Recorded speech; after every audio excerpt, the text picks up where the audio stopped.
नमस्कार दोस्तों, सरकारी सर्विस में आप सभी का स्वागत है। दोस्तों, आज का ये वीडियो सीडीएस एस्पिरेंट्स के लिए बहुत ज्यादा हेल्पफुल होने वाला है, क्योंकि हजारों एस्पिरेंट्स के रिक्वेस्ट के बाद मैं ये वीडियो बना रहा हूँ। और इस वीडियो में मेजरली हम तीन चीजें कवर करेंगे। सबसे पहला point, last 10 month current affairs topics for CDS exam. मतलब पिछले 10 महीने में जो जो चीजें करंट अफेयर्स में थी उसे मैंने टॉपिक वाइज सेग्रीगेट किया है और उसकी एक पीडीएफ बनाई है, जिसमें से डायरेक्ट क्वेश्चन आपको एग्जाम में दिखाई देंगे। ये आपको फ्री ऑफ कॉस्ट मिलने वाला है, जिसमें से आपको प्रिपरेशन करना होगा। पॉइंट नंबर 2, दोस्तों आज ही हम सीडीएस एस्पिरेंट्स के लिए मॉक टेस्ट भी लॉन्च करेंगे, जिसमें 45 प्लस टेस्ट रहेंगे। इंग्लिश, मैथ्स और जीके हर टॉपिक के 15 पेपर्स रहेंगे। उसके साथ साथ 2 स्पेशल करंट अफेयर्स के पेपर भी रहेंगे, ताकि जो पूरे साल भर का करंट अफेयर्स है आपका एक जगह पर कंपाइल हो और अच्छी तरीके से पढ़ाई भी हो। Point number 3, last 1 month preparation strategy. मतलब लास्ट 1 मंथ में आपको किस तरीके से प्रिपरेशन करना होगा और कुछ ऐसी टिप्स जो आपका स्कोर मिनिमम 10 to 15 मार्क्स से बढ़ाएगा। तो ये सारी चीजें मैं आपको आज बताने वाला हूं। और दोस्तों, मैं इस चीज की गारंटी देता हूं कि अगर आप ये वीडियो एंड तक देखते हो तो आप इस वीडियो को डिसलाइक कर ही नहीं सकते। इतनी क्वालिटी आपको फ्री ऑफ कॉस्ट में मिलने वाली है। और पिछले 3 महीने से मैं इस कंसेप्ट के ऊपर काम कर रहा हूं, तो क्वालिटी के रिगार्डिंग भी आप टेंशन बिल्कुल भी मत लेना। तो दोस्तों, जिस तरीके से मैं आपको बताने वाला हूं, अगर आप वैसे ही फॉलो करते हो तो अपकमिंग सीडीएस एग्जाम में आपको 150 प्लस मार्क्स स्कोर करने से कोई नहीं रोक सकता। तो चलिए दोस्तों, बिना टाइम वेस्ट करे शुरू करेंगे हमारा आज का एक्चुअल वीडियो।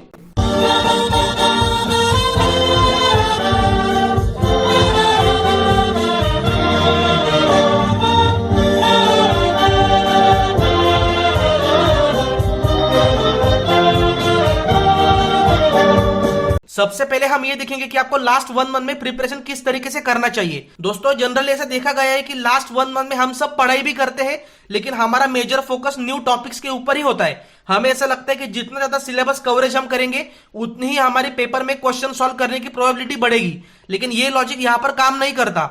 ग्रेजुएशन के एग्जाम में ये काम करता है, क्योंकि वहां पर डिस्क्रिप्टिव पेपर होता है। क्वेश्चन के रिगार्डिंग अगर आप 2-3 पैराग्राफ भी लिख लोगे तो भी आप एग्जाम क्लियर कर लेते हो। लेकिन that is not the case in UPSC exam, या फिर कोई भी एग्जाम जिसे यूपीएससी कंडक्ट करता है। यूपीएससी का एक थंब रूल समझ लो कि यूपीएससी में क्वेश्चन डिफिकल्ट नहीं होते, उसके ऑप्शंस डिफिकल्ट होते हैं। सीडीएस एग्जाम का कोई भी क्वेश्चन उठा के पढ़ लो, आपको लगेगा कि यार क्वेश्चन सिंपल ही है, लेकिन जब ऑप्शन देखते हो तब आपको कंफ्यूजन होता है। अगर आपने अच्छे तरीके से पढ़ाई की होगी तो आप इजिली क्वेश्चन में 2 ऑप्शन तो एलिमिनेट कर देते हो, लेकिन उसके बाद भी आपको कंफ्यूजन होता है कि यार ऑप्शन ए सही है या फिर ऑप्शन सी। और इस एग्जाम में ऐसा नहीं होने वाला कि आपके नॉलेज के ऊपर आपको पोस्ट मिलेगी। ये इस एग्जाम का सैड ट्रूथ है कि जब तक आप कट ऑफ नहीं क्लियर करोगे तब तक आप नेक्स्ट स्टेज में नहीं जाने वाले। आपको प्रोफेशनल तरीके से ही पढ़ाई करनी होगी। तो इसके लिए बेस्ट सॉल्यूशन है, आप कितनी भी पढ़ाई करो लेकिन आपको टाइम सेग्रीगेशन जमना चाहिए। मतलब लास्ट 1 मंथ में आपका सिर्फ 20% टाइम न्यू लर्निंग के ऊपर जाना चाहिए, 40% टाइम रिवीजन के ऊपर, और रिमेनिंग 40% आपको MCQ solving, mock test solving और previous year question paper solve करने में डेडिकेट करना चाहिए। एक एग्जांपल आपको दूंगा, अगर आप 6 घंटे पढ़ाई कर रहे हो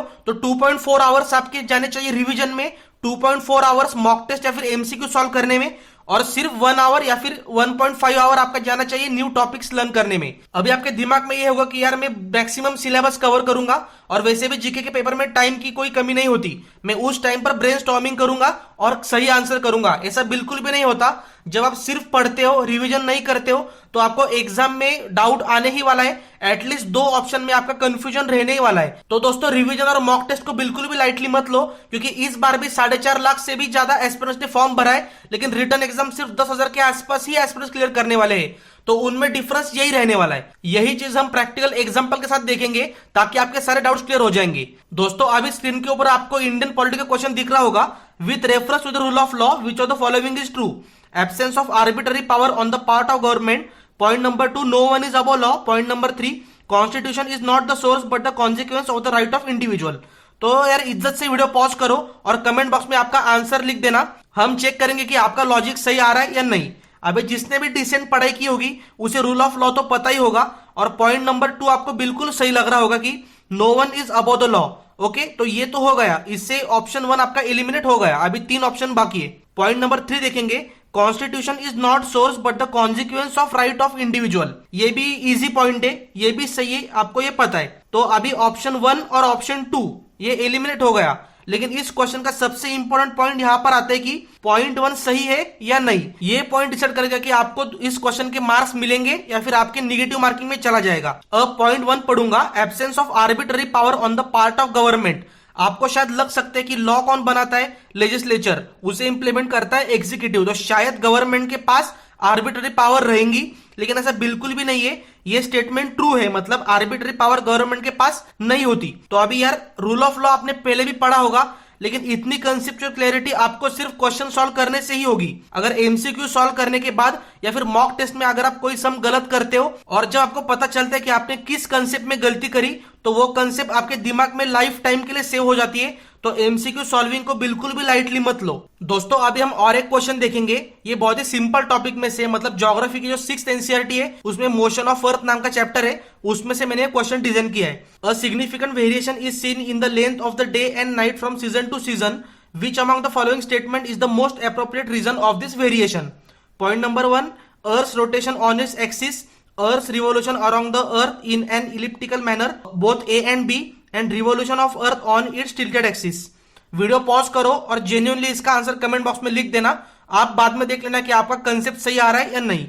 दोस्तों यहां पर आपको लग रहा होगा कि ऑप्शन 1 एंड ऑप्शन 2 दोनों सही है, मतलब correct answer is option C, लेकिन ऐसा नहीं है। आपने सिर्फ ये पढ़ा होगा कि डे एंड नाइट, और आपको शायद लगा होगा कि ऑप्शन 1 भी सही है, और सीजन पढ़ने के बाद आपको लगा होगा कि earth revolution around the sun in an elliptical manner, तो आपने ऑप्शन सी सही किया होगा, लेकिन ऐसा नहीं है। इस क्वेश्चन में सिर्फ एक ही कीवर्ड है, वेरिएशन। तो डे एंड नाइट तो डेफिनेटली रोटेशन की वजह से होता है, लेकिन जो डे एंड नाइट की टाइमिंग में वेरिएशन होता है और जो सीजन्स की सिस्टम होती है, उसके लिए कंप्लीटली पॉइंट नंबर 2 ही रिस्पॉन्सिबल है। अभी स्क्रीन के ऊपर आप एक इमेज देख सकते हो, जो फर्स्ट केस है अर्थ की, उसमें अर्थ 23.5 डिग्री से टिल्टेड है, और इस केस में ट्रॉपिक ऑफ कैंसर के ऊपर डायरेक्ट सन की रेज आ रही होंगी, और नॉर्दर्न हेमिस्फीयर में दिन का टाइमिंग ज्यादा होगा। और जो सेकंड इमेज आप देख रहे हो उसमें भी 23 डिग्री टिल्टेड ही है, लेकिन इस केस में डायरेक्ट सनरेज आएंगे ट्रॉपिक ऑफ कैप्रिकॉन के ऊपर।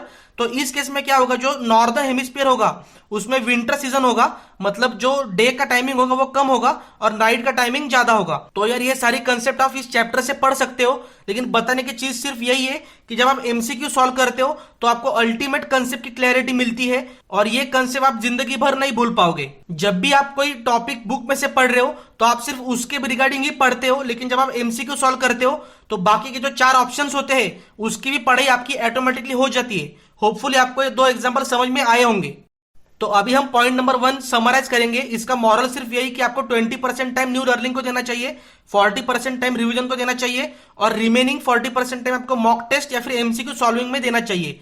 आप कहीं से भी एमसीक्यू सॉल्व करो, मैंने जो मॉक टेस्ट डिजाइन की है जिसमें 45+ पेपर्स मिलेंगे, उससे करो या फिर प्रीवियस ईयर क्वेश्चन पेपर से करो, प्रैक्टिस हो जानी चाहिए। अभी अगर यहाँ पर कोई ऐसा बिगिनर एस्पिरेंट्स होगा तो उसको बताऊंगा कि आप सिर्फ science and technology, polity, geography और करंट अफेयर्स इसके ऊपर ही फोकस करो।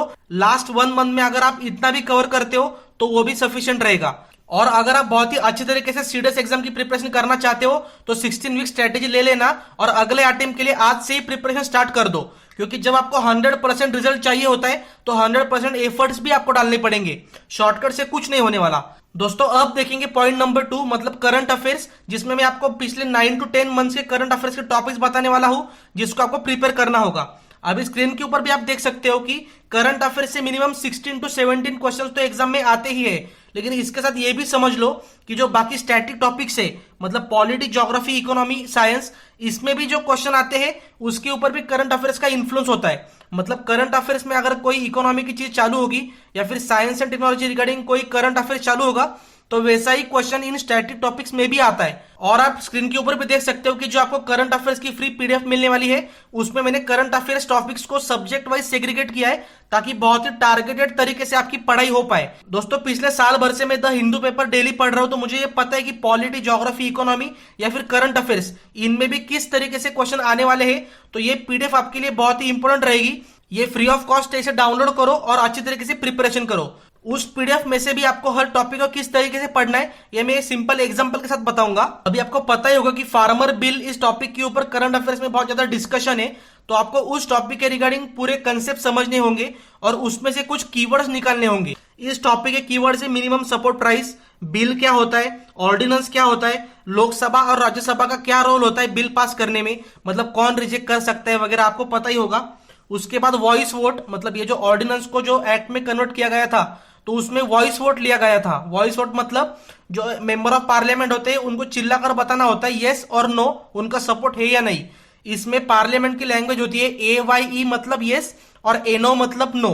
तो यार ये थोड़ा कॉम्प्लिकेटेड है, लेकिन आपको शायद समझ में आ रहा होगा कि आपको कीवर्ड्स किस तरीके से निकलने हैं। तो ये जो टॉपिक आप स्क्रीन के ऊपर देख सकते हो, इसमें से प्रोबेबिलिटी है कि एग्जाम में क्वेश्चन आएंगे। तो इसी तरीके से आपको सारे टॉपिक्स की खुद पढ़ाई करनी होगी। जो PDF आपको मिलने वाली है फ्री ऑफ कॉस्ट, उसे डाउनलोड करो और उसी के पीछे एक दो पेजेस लगाकर ये सारी चीजें लिख दो। तो दोस्तों करंट अफेयर्स की तैयारी आपको इस तरीके से करनी होगी। दोस्तों अब बात करेंगे पॉइंट नंबर 3 के बारे में, मतलब सीडीएस मॉक टेस्ट 2020। दोस्तों आज ही हमने सीडीएस की मॉक टेस्ट लॉन्च कर दी है, जिसमें आपको 45 प्लस टेस्ट मिलेंगे। इंग्लिश, मैथ्स और जीके इन 3 सब्जेक्ट के पर सब्जेक्ट 15 टेस्ट रहेंगे और करंट अफेयर स्पेशल 2 टेस्ट हमने डिजाइन किए हैं, जिसमें पर टेस्ट 120 क्वेश्चंस रहेंगे, सेम लाइक सीडीएस एग्जाम, ताकि पूरा सिलेबस का coverage along with current affairs आपका अच्छी तरीके से हो पाए और प्रैक्टिस करने के लिए आपके पास एक वन स्टॉप सॉल्यूशन रहेगा। आज ही सारे टेस्ट रेडी है, आप लॉग इन करके वहां पर टेस्ट दे सकते हो। और दोस्तों जिस तरीके के क्वेश्चंस यूपीएससी सीडीएस में डिजाइन करता है, सेम वैसे ही क्वेश्चंस मैंने डिजाइन किए हैं। आपको ये तो पता होगा कि इंग्लिश और मैथमेटिक्स का पेपर बहुत ही प्रेडिक्टेबल होता है, तो अगर आप ये टेस्ट सीरीज सीरियसली फॉलो करते हो तो आपको इंग्लिश और मैथ्स में 60 प्लस स्कोर करने से कोई नहीं रोक पाएगा और जीके भी आप इजीली क्लियर कर पाओगे। दोस्तों इस टेस्ट सीरीज में हमने निगेटिव मार्किंग भी इंक्लूड किया है। सीडीएस एग्जाम का पैटर्न जिस तरीके से होता है, सेम वैसे ही टेस्ट रहेगी। उसमें टाइप ऑफ क्वेश्चन, वेटेज, बाकी सारी चीजें सेम ही रहने वाली है। इस टेस्ट सीरीज की एक बेसिक ऑपरेशन कॉस्ट है, वो है 445 रुपीज, जिसमें आपको 47 टेस्ट मिलेंगे, जो आप अनलिमिटेड टाइम के लिए दे सकते हो, इस अटेम्प्ट के लिए भी और अगले अटेम्प्ट के लिए भी। और दोस्तों ये बहुत ही प्रोफेशनल तरीके से टेस्ट होने वाली है और वर्ल्ड क्लास प्लेटफॉर्म के ऊपर हमें टेस्ट कंडक्ट करेंगे। इस वीडियो के एंड में मैं आपको एक डेमो बताऊंगा कि आपको टेस्ट किस तरीके से लेनी होगी और इवेल्युएशन किस तरीके से करना होगा। वो देखने के बाद आपको सच में पता चलेगा कि किस तरीके की क्वालिटी इस टेस्ट सीरीज में आपको मिलने वाली है। और इस टेस्ट सीरीज को ऐसे एस्पिरेंट्स ने डिजाइन किया है जिन्होंने सीडीएस और सीएपीएफ एग्जाम 4 से 5 बार क्लियर भी किए। तो क्वालिटी और टाइप ऑफ क्वेश्चन के बारे में बिल्कुल भी टेंशन मत लेना, वो बेस्ट ही होगा। और दोस्तों अगर मैं फ्री ऑफ कॉस्ट में आपको इतना कंटेंट दे सकता हूं, तो यही समझ लो कि अगर मैं कुछ बेसिक ऑपरेशनल कॉस्ट यहां पर रख रहा हूं तो किस तरीके की क्वालिटी आपको मिलने वाली है। तो दोस्तों फ्री ऑफ कॉस्ट में आपको जो करंट अफेयर्स की PDF मिलने वाली है वो भी डिस्क्रिप्शन बॉक्स में है, और ये जो मॉक टेस्ट है इसकी पेमेंट की लिंक भी आपको डिस्क्रिप्शन बॉक्स में ही मिल जाएगी, तो डेफिनेटली वो भी एक बार चेक कर लेना। अभी हम एक डेमो देखेंगे कि आप टेस्ट किस तरीके से दे सकते हो और पूरा टेस्ट का इंटरफेस किस तरीके से रहेगा। आपको डेफिनेटली वो देखने के बाद एक अलग तरीके का कॉन्फिडेंस आएगा। और at the end of demo मैं अपकमिंग 15 डेज का भी आपको टाइम टेबल देने वाला हूं, तो वो भी डेफिनेटली देख कर ही जाना। अभी हम ये देखेंगे कि सीडीएस का मॉक टेस्ट का प्लेटफॉर्म किस तरीके से रहेगा और हर टेस्ट आप स्टेप बाय स्टेप किस तरीके से दोगे, ये हम बहुत ही शॉर्ट में देखेंगे। इस तरीके का प्लेटफॉर्म आपको दिया जाएगा, आपको यूजर नेम और पासवर्ड आपके मेल के ऊपर मिल जाएगा। आपको सिर्फ लॉगिन करना है और लॉगिन करने के बाद ऐसा प्लेटफॉर्म आपके सामने रहेगा। यहाँ पर इंग्लिश, जीके और मैथमेटिक्स हर सब्जेक्ट के 15 टेस्ट आपको मिल जाएंगे, मतलब टोटल 45 प्लस टेस्ट रहेंगे। इसके साथ साथ आपको 2 करंट अफेयर्स के स्पेशल टेस्ट भी दिखाई देंगे, ताकि आपके पूरे साल का करंट अफेयर्स अच्छी तरीके से कवर हो पाए। और दोस्तों सीडीएस के जो प्रीवियस ईयर क्वेश्चन पेपर है, मतलब लास्ट 5 ईयर के क्वेश्चन पेपर, वो भी आपको यहाँ पर दिखाई देंगे। इसके साथ आपको आंसर की भी उनकी मिल जाएगी, वो एक PDF फॉर्मेट में रहेगा, आप उसे डाउनलोड करके उससे भी पढ़ाई कर सकते हो। अभी हम ये देखेंगे कि आप हर टेस्ट किस तरीके से दे पाओगे। हम स्टार्ट करेंगे इंग्लिश के साथ। आपको इंग्लिश के टेस्ट के ऊपर क्लिक करना है और कंटिन्यू कोर्स के ऊपर क्लिक करना होगा। मॉक टेस्ट 1 है, 120 मिनट्स और 120 क्वेश्चन। स्टार्ट क्विज करेंगे, यहाँ पर इंस्ट्रक्शन है, इसके कंटिन्यू करेंगे। यहाँ पर आप देख सकते हो एक वर्ल्ड क्लास प्लेटफॉर्म के ऊपर हमने टेस्ट होस्ट की है। यहाँ पर क्वेश्चन आप देख सकते हो, आपको करेक्ट आंसर क्लिक करके नेक्स्ट क्वेश्चन के ऊपर क्लिक करना होगा। साइड में आपको टाइमलाइन भी दिखाई दे रही होगी, आप डायरेक्टली क्वेश्चंस के ऊपर भी शिफ्ट कर सकते हो। टेस्ट में आपको कितने आपने क्वेश्चन आंसर किए हैं, कितने आंसर नहीं किए, कितने आपने रिव्यू के लिए दिए हैं, वो भी आपको दिखाई देगा। मतलब exactly CDS exam like scenario आपको यहाँ पर दिखाई दे रहा होगा। इसमें 1/3 निगेटिव मार्किंग भी रहेगी और ऊपर आप देख भी सकते हो कि रिमेनिंग टाइम, मतलब बहुत ही प्रोफेशनल तरीके से टेस्ट कंडक्ट होने वाली है। सपोज मेरी टेस्ट पूरी कंप्लीट हो चुकी है, मैं सबमिट टेस्ट के ऊपर क्लिक करूंगा। सबमिट करने के बाद मुझे पूरा टेस्ट का रिव्यू दिखाई देगा। सारे करेक्ट आंसर तो दिखेंगे ही, लेकिन आपका स्कोर कितना था, आपने कितने टाइम में वो क्वेश्चन अटेम्प्ट किया, ये सारी चीजें आपके साथ में रहेंगी। तो इस तरीके से हमने इंग्लिश का पेपर देखा। अभी हम सैंपल जीके का पेपर देखेंगे। स्क्रीन के ऊपर आप देख सकते हो जैसे क्वेश्चन सीडीएस एग्जाम में पूछता है, वैसे ही क्वेश्चन हमने भी डिजाइन किए हैं। इसमें भी यूजर इंटरफेस सेम ही रहेगा। करेक्ट आंसर टिक करके आपको नेक्स्ट क्वेश्चन के ऊपर क्लिक करना है। ऐसे आपको जीके में 120 क्वेश्चन दिखाई देंगे और एग्जैक्ट सीडीएस का वेटेज हमने मेंटेन किया है। तो आपको बहुत ही इसका फायदा होने वाला है। और दोस्तों हर टेस्ट आप मल्टीपल टाइम भी दे सकते हो जब तक आप उसमें मास्टर ना हो जाओ। इसी तरीके के मैथमेटिक्स का पेपर भी रहेगा।